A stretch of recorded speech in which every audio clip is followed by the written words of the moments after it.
Bom, agora vamos resolver os exercícios de fixação, certo? Da página 96, referente à aula 15, ou a referente à aula 16 da apostila volume 4, certo? Matemática 5. A primeira questão diz assim, é uma questão do Enem modificada. Um reservatório é abastecido com água por uma torneira e um ralo faz a drenagem da água desse reservatório. Os gráficos representam as vazões Q em litros por minuto, do volume de água que entra no reservatório pela torneira e do volume que sai pelo ralo em função do tempo em minutos. Então, eu tenho dois gráficos aqui. Esse primeiro gráfico, ele representa a vazão da torneira, ou seja, a quantidade de água que ela vai colocando no tanque. E aqui representa a vazão do ralo, que é a quantidade de água que ele tira do tanque. Em qual intervalo de tempo, em minutos, o reservatório tem uma vazão constante de enchimento e de quanto é essa tal vazão? Veja só, para a vazão no tanque ficar constante, em um determinado momento, a entrada de água tem que ser constante e a saída de água também tem que ser constante. Precisam ser as mesmas? Não, mas precisam ser constantes. Por exemplo, se a torneira passar 2 horas com uma vazão de 20 litros e o ralo passar 2 horas com uma vazão de 5 litros, ou seja, passa 2 horas com 20, passa 2 horas com 5, é porque nesse período aí a vazão do tanque está constante, porque a quantidade que está entrando não está mudando e a quantidade que está saindo também não está. Eu não posso, por exemplo, dizer que entre 0 e 5 a vazão do tanque está constante. Por quê? Porque enquanto a torneira fica mandando 20 de 0 até 5, enquanto ela tem uma vazão de 20 de 0 até 5, o ralo tem uma vazão diferente, que vai mudando. Então não tem como a vazão ser constante para o tanque aqui. A vazão, nesse caso, só está constante para a torneira. Entendeu? Então, só será constante para o tanque quando for constante na torneira e quando for constante no ralo. Bom, o momento em que, tanto no ralo como na torneira, a vazão se permanece constante, está aqui entre 5 e 10. Ó. Entre 5 e 10, a torneira fica com uma vazão de 20.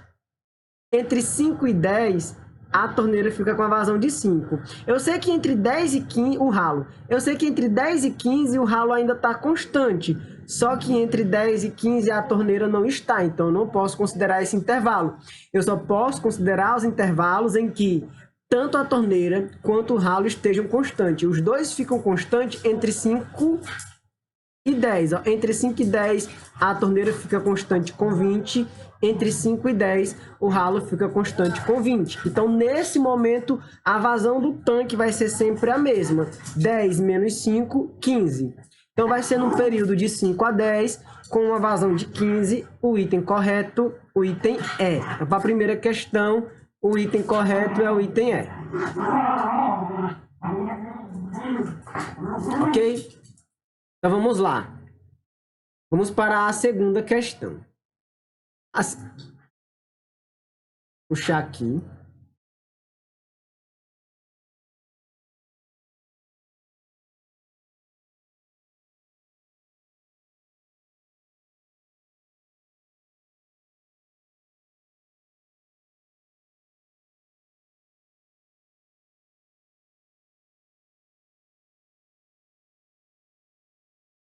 Matemática 5. Ok, tá aqui a segunda questão. A segunda questão diz assim. Na figura estão representadas 3 retas no plano cartesiano, sendo P, Q e R os pontos de interseções entre as retas, e A, B, C os pontos de interseções dessas retas com o eixo X. Essa figura é representação gráfica de um sistema linear de 3 equações e 2 incógnitas. Veja só, algebricamente, uma reta é uma equação, ok? Então, nesse caso aqui, se a gente está com 3 retas, a gente está com 3 equações. Para as 3 equações montar um sistema com solução, o que é necessário? é necessário que as três retas se cortem ao mesmo tempo, né? Se intersectem ao mesmo tempo em um único ponto. Isso não aparece na figura. Essas três retas, elas não se encontram ao mesmo tempo em um único ponto. Elas se encontram duas a duas em um único ponto. Tipo, a reta S e a reta T se encontram no ponto Q. Mas eu teria que ter um ponto em que as três se encontrassem ao mesmo tempo, ok? Então, vamos ver o que a questão fala sobre essa figura. Ou esse sistema de equação representado pelas três retas. Possui três soluções reais e distintas. Não tem como ela possuir três soluções reais e distintas, já que elas não se intersectam no mesmo ponto. Vamos passar. Até porque se tivesse que ter soluções de variável aí, a gente só teria x e y, seriam duas soluções. Possui três soluções reais e distintas, representada pelos pontos P, Q e R. Não. Possui três soluções? Também não. Possui infinitas soluções? Não. Um sistema de equações formado por retas só vai ter infinitas soluções se essas retas forem paralelas ou se essas retas forem coincidentes, se as três estivessem uma sobre a outra. Item D. Não possui solução real, pois não há ponto que pertença simultaneamente a três retas. Ok, é isso aí. Não possui solução, pois não há ponto que pertença às três retas. O item correto da segunda questão é o item D.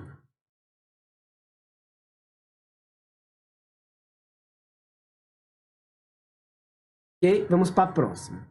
A próxima questão, que é a questão de número 3, diz o seguinte.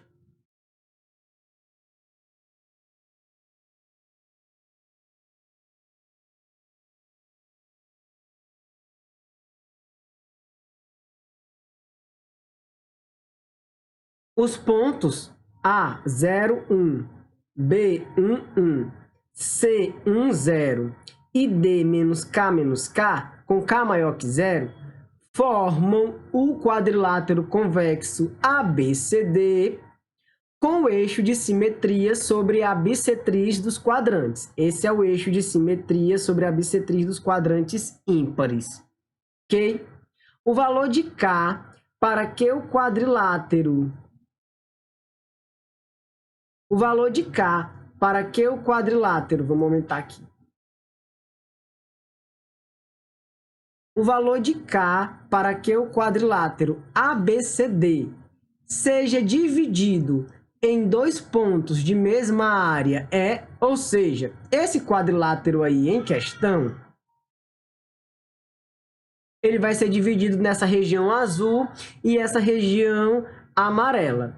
E ele quer que o eixo Y divida esse quadrilátero ABCD em duas figuras, e essas duas figuras, a figura pintada de azul e a figura pintada de amarelo, possuam a mesma área, tá bom? Então, vamos primeiro descobrir qual seria a área desse quadrilátero, e aí depois a gente divide por dois, que é o que vai valer a área azul e que é o que vai valer também a área em amarelo. Então, vamos lá. Vamos primeiro... Nessa terceira questão, a gente vai primeiro calcular a área do quadrilátero. E aí a gente vai utilizar os determinantes, como eu expliquei na outra aula, que a gente acha a área de polígonos fazendo determinante com os pontos, tá certo? Os pontos serão 0 e 1, 1 e 1, 1 e 0, tá certo? E esse ponto que a gente desconhece, que é o menos K, menos K. Ou seja, o ponto A, 0, 1. O ponto B, 1 e 1. O ponto C, 1 e 0. E o ponto D, menos K, menos K. A gente só repete a primeira linha. 0, 1.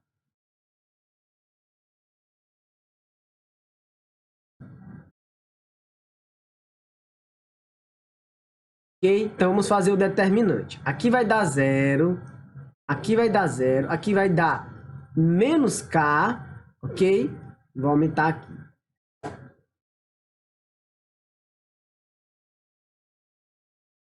E esse produto aqui também vai dar menos K. Então, desse lado, a gente vai ter menos 2K.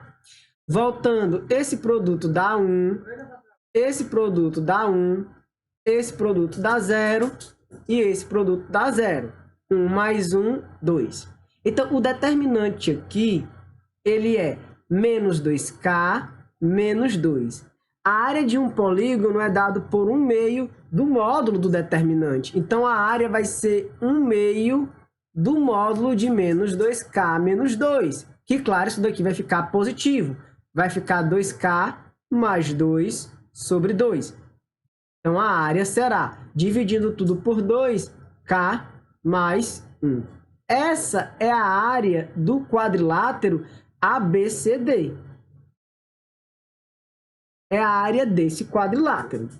Só que a área desse quadrilátero vai ser dividida entre duas áreas iguais.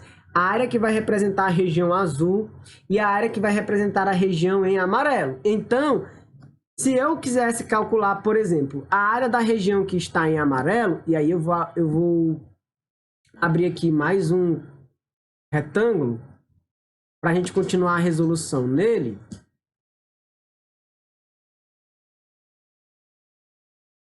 E vamos olhar para a área da região amarela. A área da região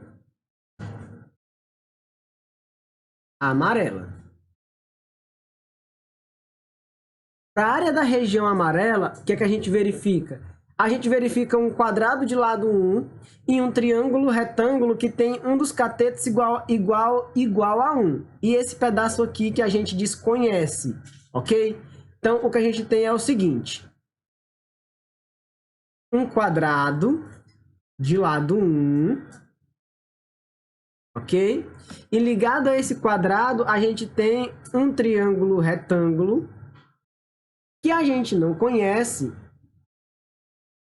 A gente não conhece esse pedaço aqui que eu vou chamar de x. E eu sei que os lados do quadrado são 1. Então, a área da região amarela será a área do quadrado, que é 1. 1 vezes 1 é 1. Mais a área do triângulo, que é base, né, vezes a altura, dividido por 2. 1 vezes x sobre 2. Ou seja, a área da região amarela vai ser 2 mais x sobre 2. Vamos guardar essa informação aqui. Certo? Porque a gente sabe uma coisa. A área da região amarela é metade da área da figura que a gente encontrou. A gente encontrou como a área do quadrilátero ABCD, K mais 1.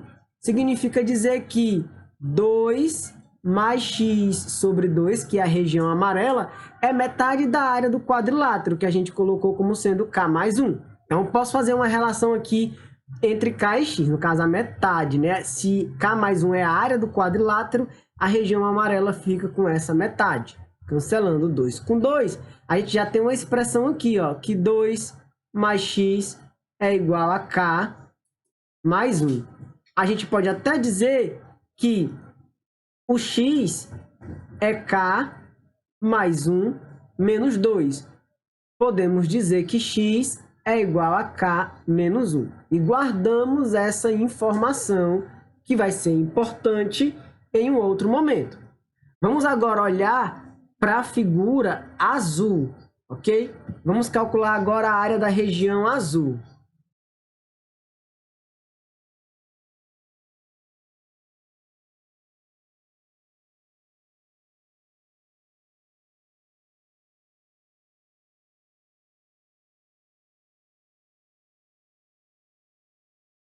Bom, o que é a região azul? A região azul é um triângulo. A base desse triângulo, que é daqui para cá, a base desse triângulo, pedaço aqui, é 1 mais o x do triângulo retângulo que eu coloquei lá em cima. Botei um x, não foi aqui lá na minha figura? Então pronto, a base do triângulo é x, a altura é k. De 0 até menos k, o que a gente tem como altura é k. Então vamos achar a área da região azul, que é a base, que é 1 mais x, ok?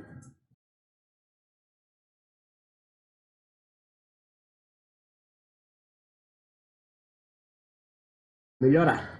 Ficou legal, não?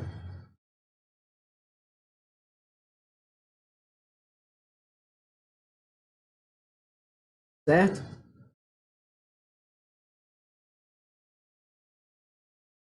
Ganhar um espaço aqui para fazer o mesmo, um triângulo muito parecido.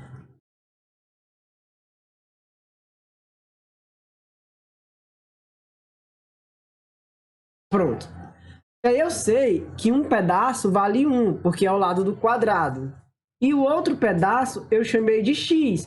Então, a base desse triângulo aqui é 1 mais x. A altura que é daqui para cá é o k.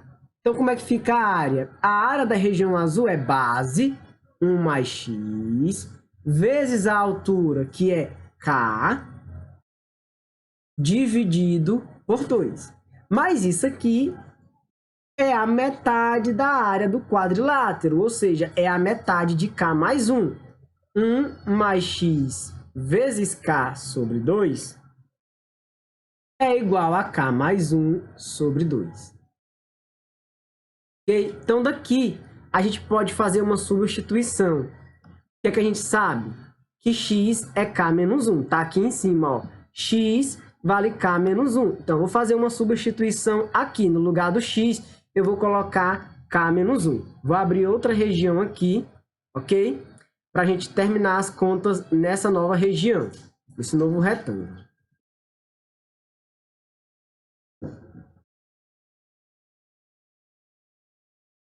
Então, pronto. Eu vou pegar essa expressão aqui e onde tiver um x, eu vou colocar k menos 1. Vai ficar assim, ó. 1 mais k menos 1, ok? Vezes o k é igual a k mais 1. Fazendo é uma substituição. Ou melhor, eu poderia, ao invés de igualar a essa expressão aí que foi dada, eu poderia também igualar a expressão amarela. Seria uma opção, pegar essa expressão aqui e igualar a expressão em amarelo. E aí depois a gente faria a troca. Daria exatamente a mesma coisa, iria pelo mesmo raciocínio, ok? Então, continuando. Já que as áreas seriam iguais. Então, eu vou ter k vezes, porque eu vou cancelar 1 com menos 1. K é igual a k mais 1. K ao quadrado menos k menos 1 é igual a 0. Ou seja, montei uma equação do segundo grau. Delta é igual a menos 1 ao quadrado menos 4 vezes 1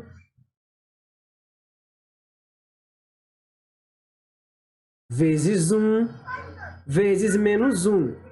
Então, delta é 1 mais 4, delta é igual a 5. Prosseguindo, então, com Bhaskara agora. X é igual a menos b, menos menos 1, mais ou menos a raiz de delta sobre 2 vezes a, que nesse caso é 2 vezes 1. X não, né? K, porque a nossa variável aqui é K.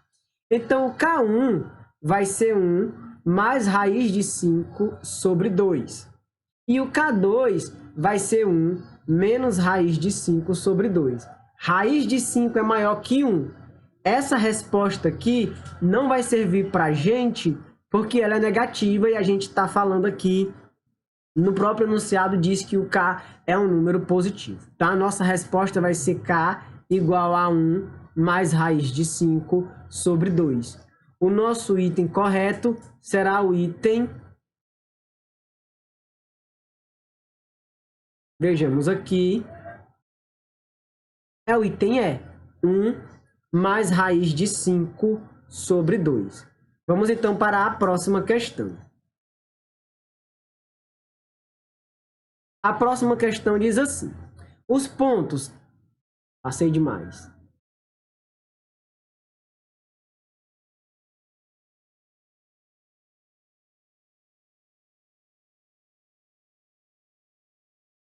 Pronto. Já dá para fazer.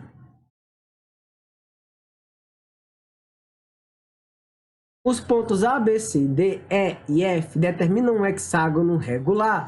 E aí o nome dele está de acordo com os seus vértices. A, B, C, D, E, F. De lado 1.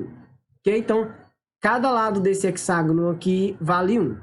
Tal que o ponto A tem coordenadas 1, 0. E o ponto D tem coordenadas menos 1 e 0, como na figura. A equação da reta que passa pelos pontos B e D ou seja, eu quero a equação da reta que passa por esses pontos. Então, deixa eu fazer o desenho para a gente poder trabalhar em cima dele. Vou abrir aqui o whiteboard. Então, a situação dada pela questão é a seguinte. Tem o plano cartesiano.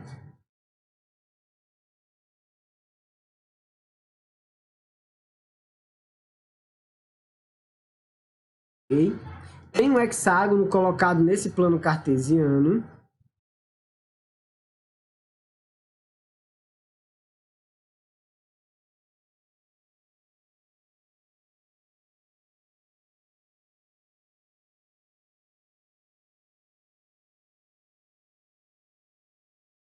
Deu erro.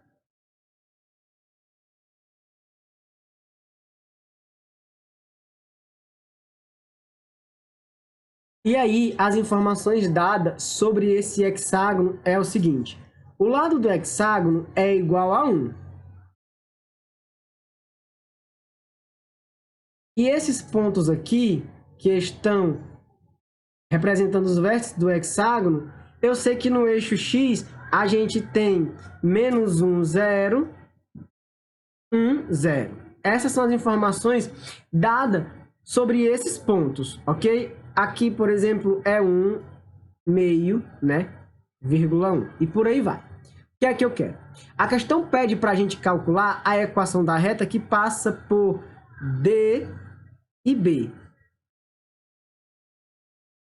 A, B, C. Deixa eu ver como é que estão dispostos lá os vértices. Tá.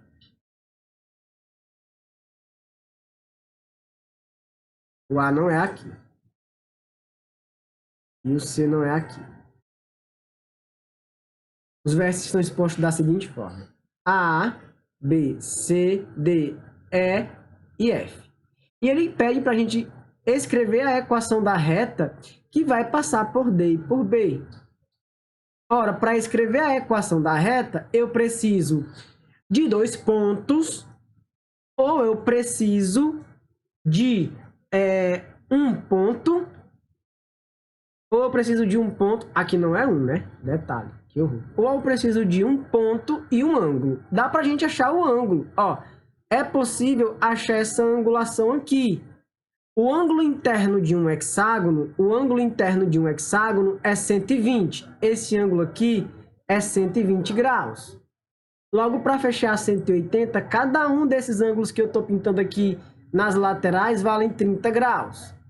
Ora, mas se o ângulo interno de um hexágono é 120, é porque cada pedaço desse aqui, ó, vale 60 graus, que é justamente o ângulo de um triângulo equilátero. Eu já tenho 30. Para fechar os 60, falta 30 também. Então, dessa reta aqui, eu conheço um ponto e eu conheço o ângulo. Então, eu posso escrever a equação da reta, utilizando a equação fundamental, que é y menos y0 igual a mx menos x0. Quais as informações, então, que eu tenho? Bom, o m vai ser a tangente de 30. O m vai ser a raiz de 3 sobre 3. E o ponto é x menos 1 e y0. Substituindo y menos 0 é igual a m x menos 1. Aqui o valor por x0 é menos 1. Então, vai ficar y igual a raiz de 3 sobre 3 vezes x mais 1. Então, o que a gente vai concluir é que a equação dessa reta que passa por B e passa por C é do tipo y igual a raiz de 3 sobre 3x mais raiz de 3 sobre 3 se eu aplicar a propriedade distributiva da multiplicação. Ok? Então, vamos para a próxima questão. O que nos fala a quinta questão? A quinta questão diz o seguinte. Vamos olhar qual é o item correto antes da gente prosseguir.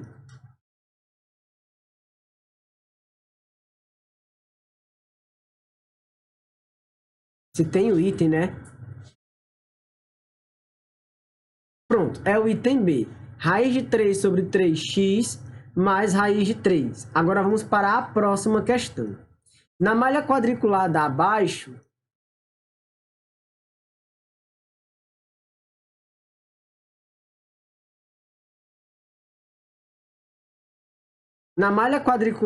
abaixo, cujos quadrados têm lados medindo 10 centímetros, então cada tracinho desse, nesse caso, vai valer 10. Coisa chata essa apostila.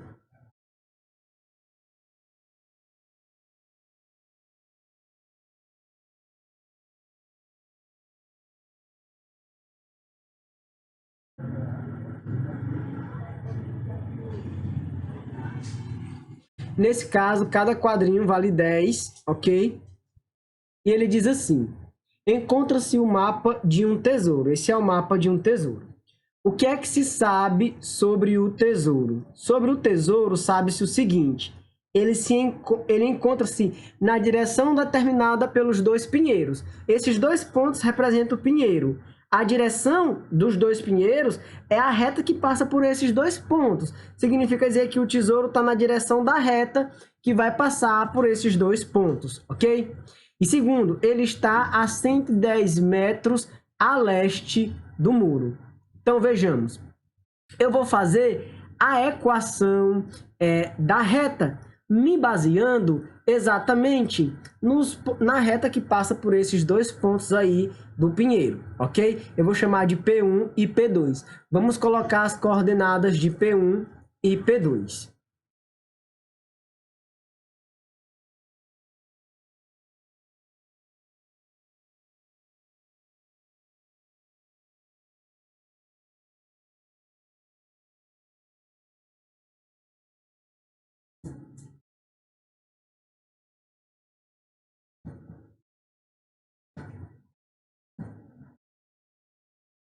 Dá até para a gente montar a situação aqui, ó.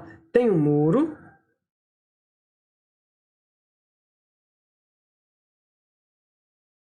Ok? Tem um rio. Nossa.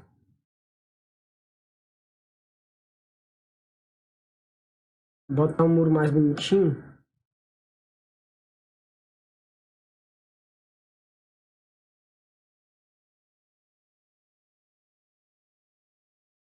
Tem um muro. E aí esse muro ele vai ser um dos eixos do plano cartesiano. E aí a gente tem dois pontos que representam o pinheiro. O primeiro ponto, ele está na posição 1, 2, 3, x igual a 30 e y igual a 20. Ou seja, o primeiro ponto está na posição x igual a 30 e y igual a 20. Está aqui o pinheiro 1. Qual é o ponto dele? 30,20. O ponto 2 está em qual posição? Está em 10, 20, 30, 40, 50, 60, 60 e 30. Então, a posição dele é 60 e 30. 10, 20, 30, 40, 50, 60 e 30. Essa é a posição do pinheiro 2. Então, o tesouro tem que estar na direção dessa reta que eu estou traçando de vermelho, em algum lugar daqui, ok? Então, veja bem. A gente pode determinar a angulação da reta, desse triângulo, certo? Aqui vai ser 60,30. Por quê? Porque o M é calculado assim, né? A tangente do ângulo é calculada da seguinte forma. O YB menos o YA sobre o XB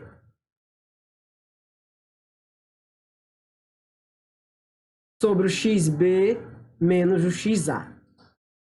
Quanto equivale, então, o YB? Vale 30. E o YA? 20. Ou seja, 30 menos 20 sobre 60 menos 30. Fica 10 sobre 30, fica 1 sobre 3.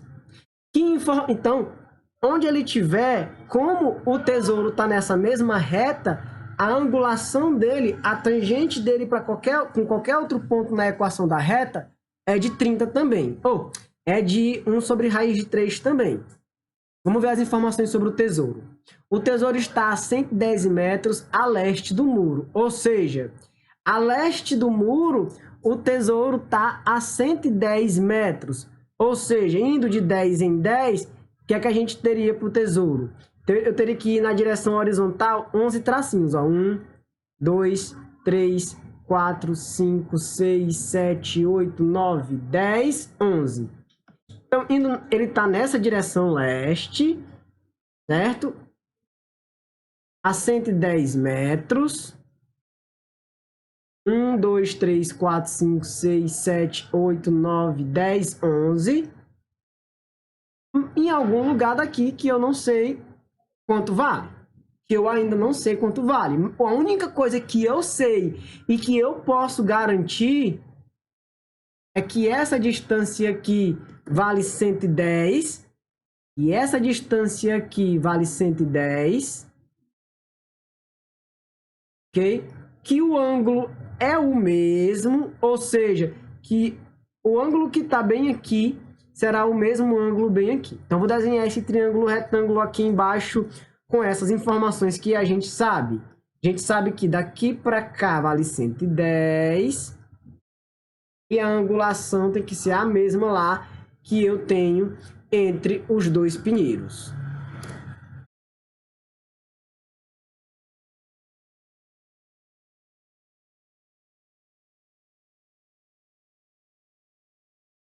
Nossa, não está montando o triângulo retângulo.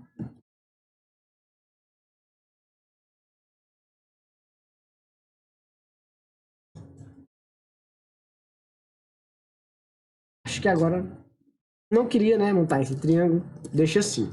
Daqui para cá vale 110. A angulação é a mesma.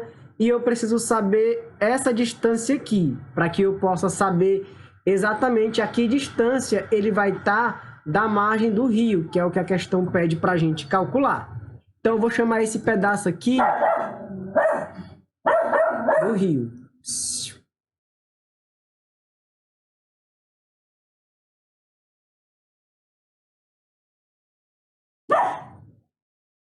Aqui.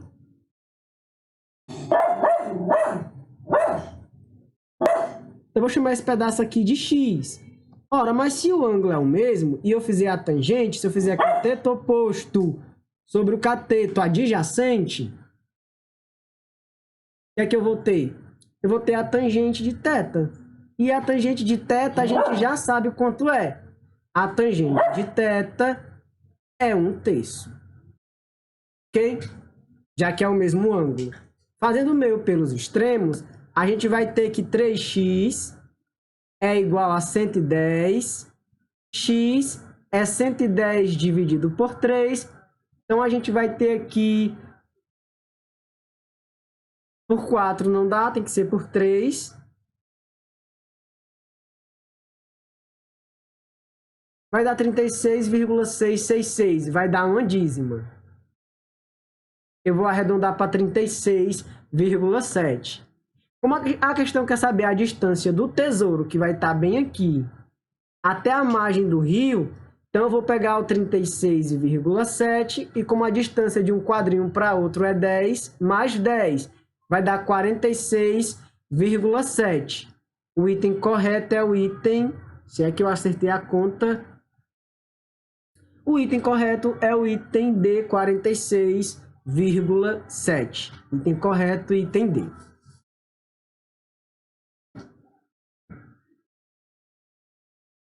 Então, a nossa aula acaba por aqui, de Matemática 5. A gente vai continuar estudando geometria analítica nessa matemática. A gente vai ver ângulo entre reta, circunferência, equação da circunferência, por aí vai. Então é isso, pessoal. Até uma próxima aula. Tchau, tchau.